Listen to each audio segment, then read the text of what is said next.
Divorce by its very nature tends to be a messy affair, but sometimes when things hit rock bottom, one parent tries to turn the kids against the other. That can lead to false accusations of physical or sexual abuse and sometimes even murder. Today, Catherine McWillie and Dr. Jane Major are here.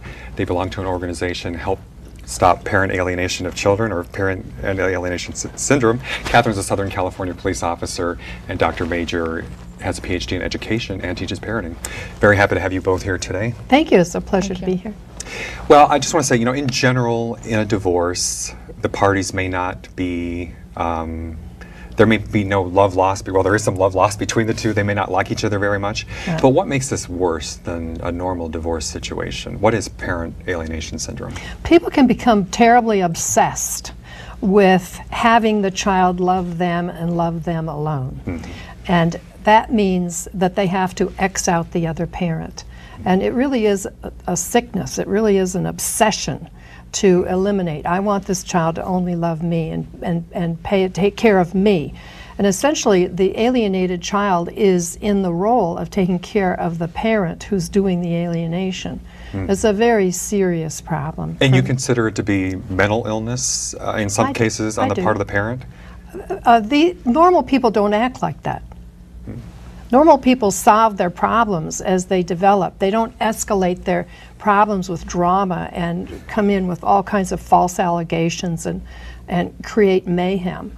Especially, they don't use their child as a pawn.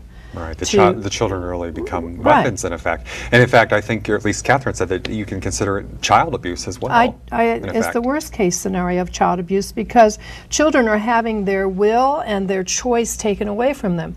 And they're also having a parentectomy, where that healthier parent is removed, cut out from the child's life, but so are the grandparents, the relatives, the friends. This child has lost innumerable resources that could help them grow up in a healthy way. Now, the interesting or the unfortunate thing about this is, though, that it's not even just the parent bad-mouthing the kid, but really you get the kid participating in effect, right? Because you have the kid, not just mommy saying daddy's a bad guy or daddy saying mommy's a bad woman, but the little kid starts saying, oh, I hate daddy, or I hate mommy. Brainwashing. That's brainwashing and programming, and they believe it. Children are very suggestible. It's just a profound ignorance of the problem, and that's one of the reasons that I started the Stop Parent Alienation of Children, because across the board there is so much ignorance on this subject. Mm-hmm. It's very, very painful to see children falling through the cracks if people don't understand the nature of the problem and the seriousness of the problem. It would be really grand. I'd love it if we could just sort of get a magic eraser and erase this horrible thing. And we're back with Catherine McWillie and Dr. Jane Major today talking about parental alienation syndrome.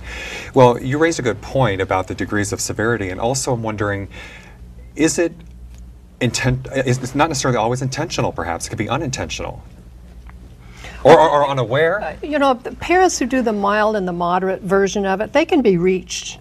The parent that goes ballistic and loses control and they can go to anger management parenting, all kinds of therapy, and get some help to realize this is not the way to be. Mm-hmm. But the obsessed parent, we have no protocol for helping them. We can't reverse that. They are done. And now we have to do this dance or this reaction to whatever they do, because they don't bend. It's a very serious psychiatric problem that they have. Well, and the family law courts are set up for an adversarial position, and they reward the winner. And the winner is the one who plays the game to win at all costs. And let's face it, children are the prize in family law. They are the most sought after, forgive me, but asset when parents come to divide up the family. Their whole future is affected, one parent or the other, in rewarding the children, and it comes with a lot of emotional reward for the parent. I'm a good parent, I'm going to have my children love me more than they love the other parent. There's tremendous pressure put on the children, tremendous. But we're talking about the really severely wounded people that cannot share their children at all. Again, it's that top 10 to 15% that cannot negotiate. They cannot go to mediation. This is a winner-take-all mentality. And you said there's not really much you can do with those people? You can't fix those people. So now what? And as you said, the courts reward the parent who comes in and is, there is very few sanctions for anybody that makes a false allegation about anything. And that's very bizarre. They don't go to jail, they don't pay heavy fines, they don't have community service. There's no, there might be a little hand slap, and that's it. And it encourages people, and the delays in family law court are horrific. And so therefore the alienation can continue unabated all this time. So what do you think is the solution? What reforms well, for one would you thing, like to see? these people have built a house of cards because the children do not want this. They want both of their parents in their lives. And many of these children can be brought back with the right kind of care if the most disturbed parent can be isolated from their life so that they're no longer doing this alienation. And the problem is, too, is going back to the courts don't want to reward bad behavior.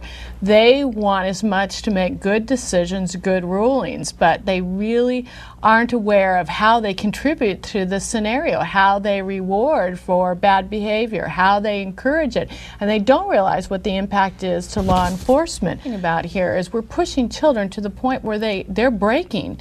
They're breaking under the stress of being forced to pick one parent or the other, or being forced to the point where violence is now being taken out against the parent because they don't have anywhere to go. Children, if they can recover from this, are horrified at how badly they have treated the really good parent after the fact. We'll be right back.